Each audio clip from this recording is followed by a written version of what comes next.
I would like to ask the first question, maybe for most or for all of you. What are the biggest challenges in rail logistics from your perspective?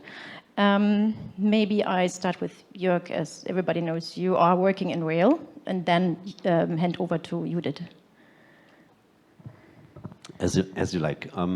In the first place, I have to excuse my colleague, Noanne Botha. We really wanted to see her on stage, coming from South Africa, our branch over there. But we just recently won a very, very good project, and she's taking over the program management, and so she was not able to fly out. Yeah, coming back to the question, freight traffic for us is always difficult. It's from Deutsche Bahn perspective, it's the most difficult part of our, let's say, of our endeavor. It's a hard market, railbound freight traffic, and we are still suffering in bringing this to black numbers. Mm-hmm.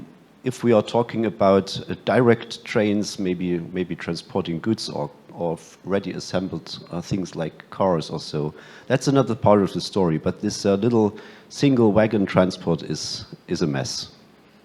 Yeah, but I think we discuss a bit later, so I hand over to you, right? Yes, Judith, please. Where do you see the biggest challenges for the rail logistics? So I think what Jörg already said, it's true that I see two main challenges. So first of all, the sector is very competitive. There is lots of competition, not only for between the rail freight operators, but with other modes of transport. So at the end, the profit or the margin, the positive impacts are very little. So if you want to be competitive or you want to have profit on this, you have to find a good business case, because it's very difficult. Because also that the reliability and the punctuality issues that you mentioned before, I think it's a huge challenge for rail. And to meet the current demands and the current door-to-door mobility services, you need to have a very efficient and a multimodal solution to solve it. And another point that I also would like to mention is that when we are talking about rail freight, now I'm talking in the European perspective, so sorry for that. But this is also from a historical point of view, it's very fragmented. So the cross-border operation, it's very challenging because there are different rules, there are different signaling systems, so the drivers don't speak the languages, so you cannot cross the borders. So it's a cross-border operation for freight. It's rather a challenge. And I think this is something that you can look as an opportunity for the Hyperloop promoters, that you start already thinking now on the interoperability aspects when you are talking about Europe, of course. That because if you deviate, then I think in Europe it's going to be a challenging situation to have different Hyperloop systems on board. So that's why standardization, try to converge on the technological solutions.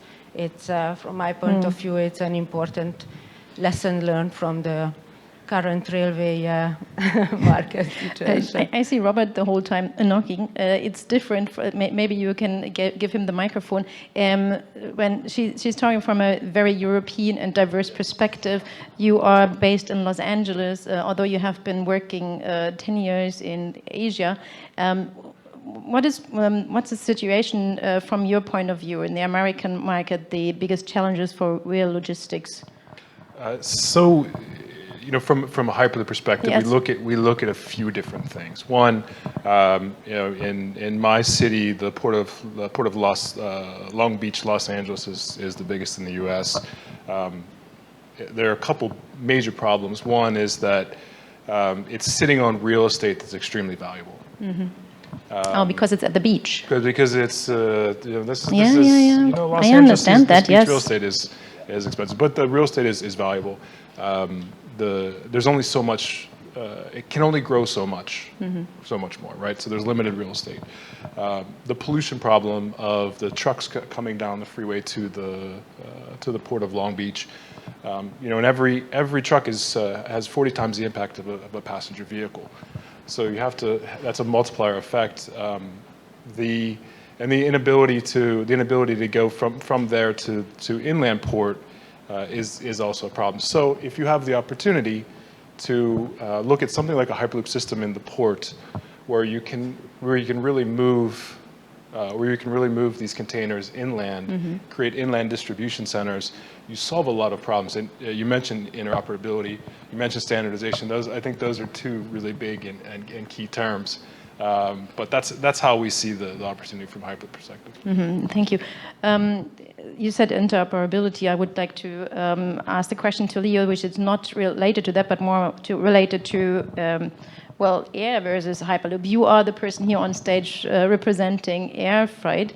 Can you talk a bit about what do you see as opportunities or on the other side challenges for the intermodal approach regarding air versus Hyperloop? So when it comes to intermodality, I think we are already doing that. Many of the passenger interlinks. In Germany, we have a very good system with Deutsche Bahn. It works quite well. So this is being explored in different countries as we speak. So increase our reach, right? So we cannot fly everywhere. Whatever we do with Hyperloop, this will continue to improve our positioning and also feed the population where they have to go. What would be the challenges? Air versus Hyperloop or air? Well, the challenge is to bring these Hyperloop connections into the airports, right? Oh, so who would work on that? Nobody wants to raise their hand. Good question. Okay. Hey, so there is a market. You hear that? Bringing Hyperloop to airports, and then from there you can directly get the goods wherever they are needed, right? Judit, do you see today's rail logistic operators as a user or an operator when you think about Hyperloop concepts in the future? So logistic companies, they can be both, but what I see also that nowadays, nowadays when we are talking about logistic companies and then we are talking about companies that are not only focusing on one mode of transport, but they are providing a whole list of different solutions. Because nowadays we have to have door-to-door solutions. So people would like to receive their, so the clients want to receive their goods and the things that they have asked for fast and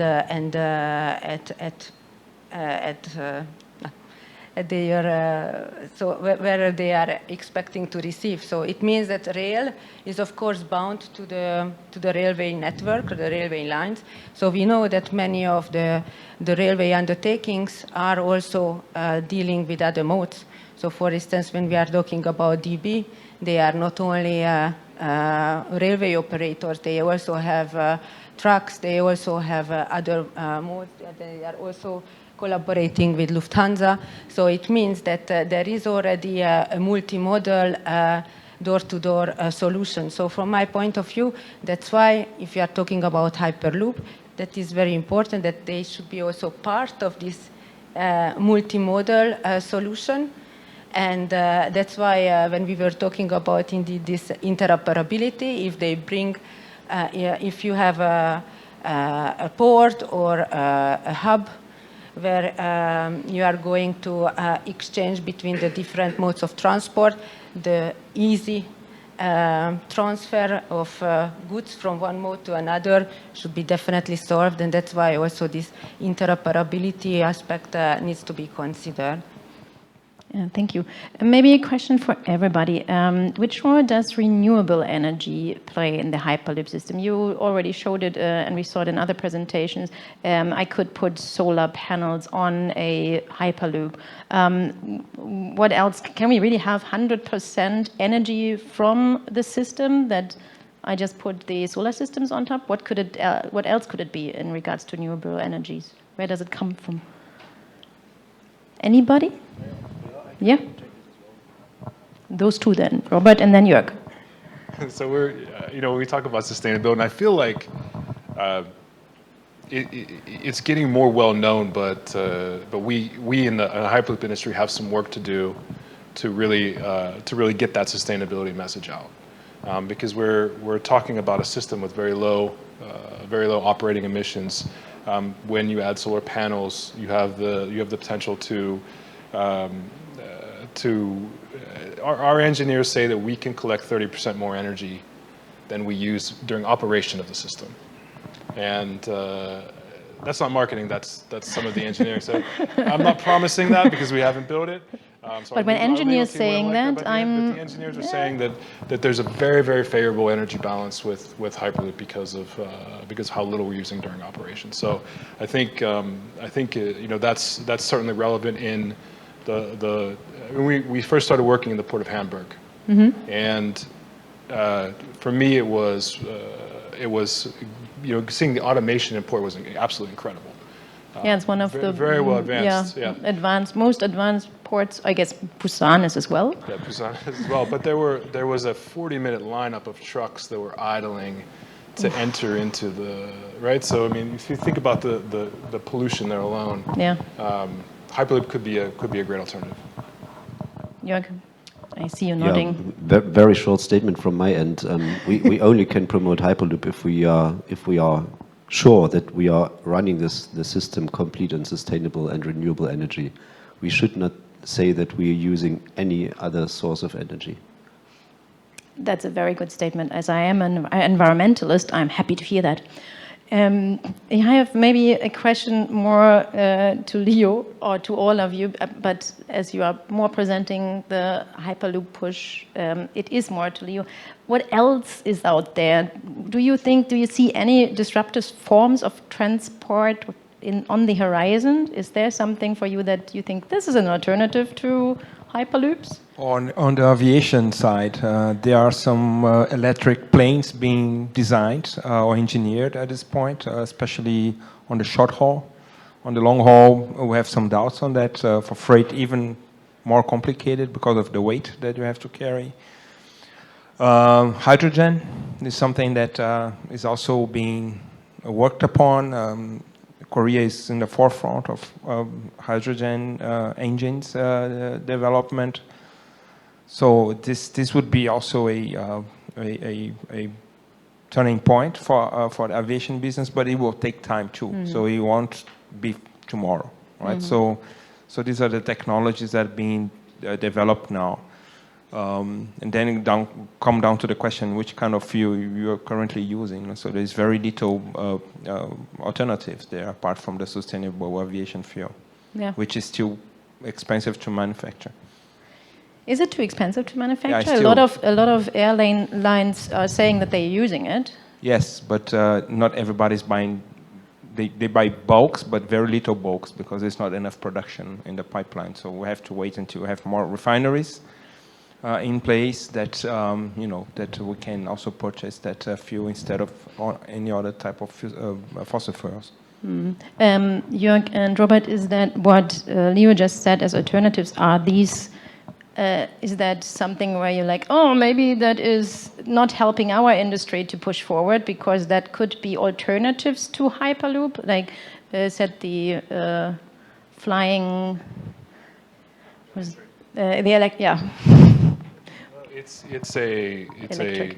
not a but, it's an and. It's an and equation. So for us, really, I mean, we're believers in a sustainable transportation future. I mean, when the world stopped for COVID, and Los Angeles had the best air quality in the United States for a day, towns in India hadn't seen the Himalayas for 30 years. I was stuck in Delhi when it happened for 8 weeks. I couldn't get out of India, and we saw the other city, like we saw the other towers for the first time ever. So if you can make it happen, we're fans. Yeah, Yeah, I think a lot of agreement here. Just agreement. Yeah, it's not a Damn, I should competition. ask It's an add-on. different, more difficult questions. More so that you difficult don't have questions, to- yes, for the rest of the three-hour show. Yeah. Don't say that. I have one more question. Yes, please. Because so in our program, in the Europe's Rail program, we have this guided transport solutions, and then there where Hyperloop is covered. But beyond that, we have two other technologies as well that we are investigating. So one of them is maglev, that we have also discussed today. So the objective here also to see how maglev solution can work on traditional rail. And then this is also one of the challenges that it will be examined. And then the other one is using pods with moving infrastructure. So it means that using the rail and the road system as well, infrastructure system. So these are also new ideas that are investigated within our program. These are very raw technology readiness levels. So here they are first assessing the different concepts, what are the different use cases, what could be the business case. So these are for the moment are more on theoretical exercises to see whether there is a demand, as we discussed, whether there is where it could be profitable, but also assessing the first concept for such a technologies. As I said, I have one more question, but I want to open to the audience. There is, maybe you come to us, it's a fishbowl, so you just be part of the panel and I give you the microphone. That would be awesome. And you tell us your name and which company you're from or which university, and then you can address the question. Oh, no, it's fine. I give him mine. So, hi guys, my name is Alexey Veselый, and I'm from Transport and Telecommunication Institute from Riga, Latvia, doing my PhD on Hyperloop topic. So, question about freight transportation. So, do you think Hyperloop for freight, will it use the same infrastructure as passenger one, or we need to build completely new for it? Thanks. Thank you. Very good question. We had that also last year, and as we have now a different audience, I'm happy that you asked the question. So we have a separate design. So if we talk about freight, and we had an international room of freight and cargo, and we asked for definitions of what is cargo and what is freight. And if you ask, people have different definitions around the world. So if we say freight as sea containers. Sea containers will not fit into an economical passenger system, right? If we're talking about 3.5, 4.0 meter tube, it's a really tight fit. 4.0 meters is a really tight fit for a sea container. So we either need to build a larger system. We've looked at everything up to 5.6 meters for freight, or we have a larger system that can hold both passengers and freight. I think when we looked at the feasibility study, our feasibility studies, the economic benefit really came when we build a mixed-use system. So when we have passengers and LDO or less than truckload freight, so the type that would be the type of cargo that would be on an airplane. So for us, unless we figure out a way to design it better, if you want to transport containers, you probably need a new system, a bigger tube. Jörg, or anybody else? Yeah, please. Yeah. Please add. So for us, the answer is very clear. No, it's not. It should not be the same system. Reason being, and we can discuss freight cargo also later. I think we cannot afford reloading anything to a new system. This is too expensive. So we have to use existing transport boxes. For instance, standard containers. These are too big for passenger transport. I'm personally in doubt if this will work with standard containers. The other solution will be containers out of airplanes, this standard size. But I do think that should be a different system from passengers. also based on one other fact, if we are loading freight, we maybe don't have to fulfill the same security and safety measures than we do have for passengers.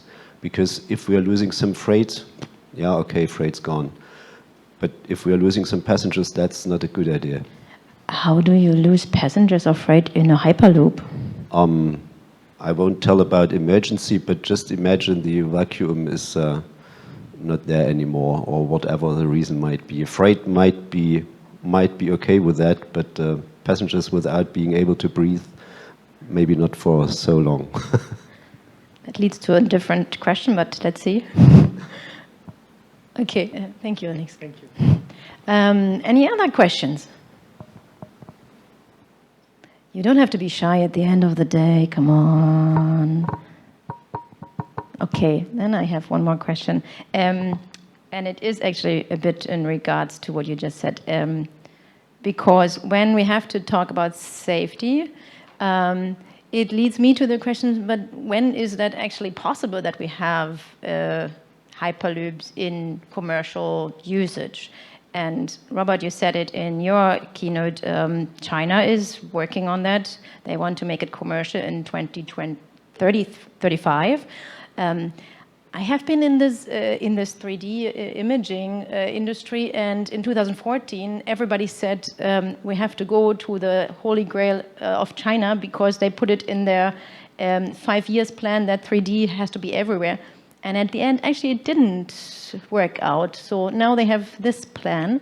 Is that a realistic plan? Do you see that happening somewhere else other than is it realistic? And can it be somewhere else, and where and when? If we were 2016, 2015 standing on the stage, we would have been overly ambitious in our answer, and we have been overly ambitious in our answer in the past. So 2035, I think, is a very realistic timeline for the first commercial Hyperloops. If we complete the first phase of the Italy demonstrator by 2028, we could easily see the first city-to-city route. But when we're talking about commercial use for goods and cargo, or commercial use for passengers? I think 2035 for both. Okay. Before 2030 for goods. Okay. I would like to hear this. Yes, please. We're a little biased on how we see it. Yes, of course. Who would have thought so? Yeah, I agree. Maybe we are even faster for passenger. If all falls in place, we are really not we, but we. Everybody is researching on the critical items as of now: passenger gates, air gates, and all these safety measures. So I won't think that if all comes together and if we concentrate on that, we could even be quicker. But otherwise, 2035 is fair enough because it's just a month to go, so it feels like this. But okay, but as you said, like I have to have different system for passengers and for cargo freight, so that is two systems. Just lower speed and then speed up.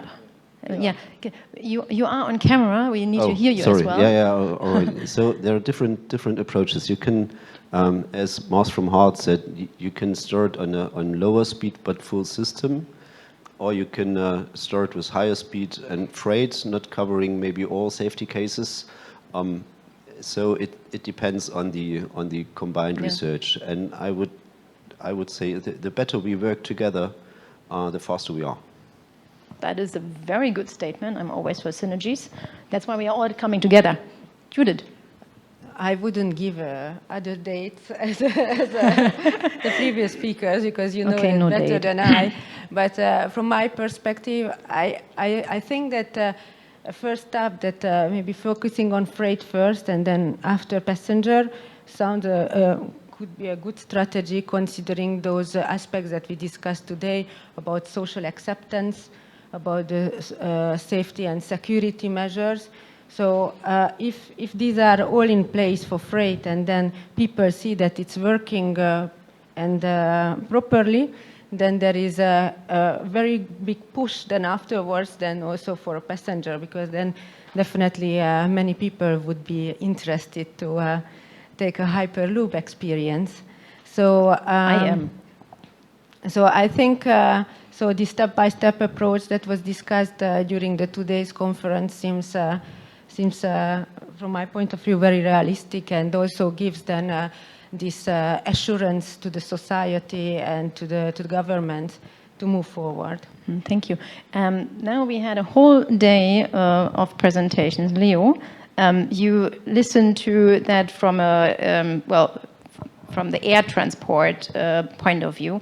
Do you think that 2035 is realistic after you heard everything and like listened to the people who are very optimistic and people are saying, but we need regulations and standards and so forth? Honestly, what's your point? Honestly, I don't know. To be honest, I think Hyperloop is something, also from my own knowledge, something new.